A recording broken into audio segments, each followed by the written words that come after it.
Hi guys, welcome to సుధీదారం. ఈ మా ఊరికి కొంచెం దూరం అనమాట. ఈ చూడండి ఎంత ప్రశాంతంగా ఉందో. మనం కూడా టౌన్లో ఎంత ప్రశాంతంగా బతకొచ్చు ఫ్రెండ్స్. కానీ వచ్చిన సమస్య ఏంటంటే మన రిలేటివ్స్ అని నా వాళ్ళు ఏది చెప్పినా చెప్పకపోయినా మనకి లంకు పెడతారు. అంటే తగాదాలు వాళ్ళు మన మీద ఏడిచేస్తారు అనమాట. ఇప్పుడు సపోజ్ నువ్వు ఒక ఇల్లు తీసుకున్నావు అనుకో, ఇల్లు తీసుకున్నావు అని చెప్పావు అనుకో వాళ్ళు రిలేటివ్స్కి, వీడికేమో గుత్తపలిసినోడు ఏమన్నా తీసుకుంటాడు అంటాడు. ఇల్లు తీసుకొని కూడా చెప్పలేదు అనుకో, వీడికి ఎంత గుత్తపలిసింది చూడరా, ఇల్లు తీసుకొని కూడా చెప్పలేదు, అప్పుడే మనుషులు మర్చిపోయాడు మామూలుడు కదా అని అంటారు. ఈ అప్పుడే కళ్ళు నెత్తికి ఎక్కినాయి అంటారు. వాళ్ళకి ఏది చెప్పినా గొడవే, ఏది చెప్పకపోయినా గొడవే. బాగున్నావంటే ఏడుస్తారు, చచ్చిపోతున్నావంటే నవ్వుతారు.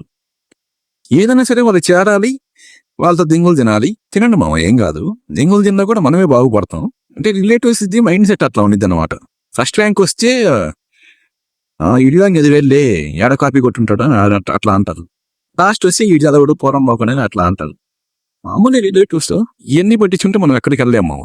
అందుకే రిలేటివ్స్ని కరివేపాకుని చూసి చున్నట్టు వదిలేయాలి. కరివేపాకన్నా మంచిది మామ. ఇంకా మనకి హెల్త్ బెనిఫిట్స్ చాలా ఉన్నాయి. ఈ రిలేటివ్స్ వల్ల మనకి తలనొప్పి ఏముండదు. మళ్ళీ అందరూ అట్లా ఉంటుందని కాదు.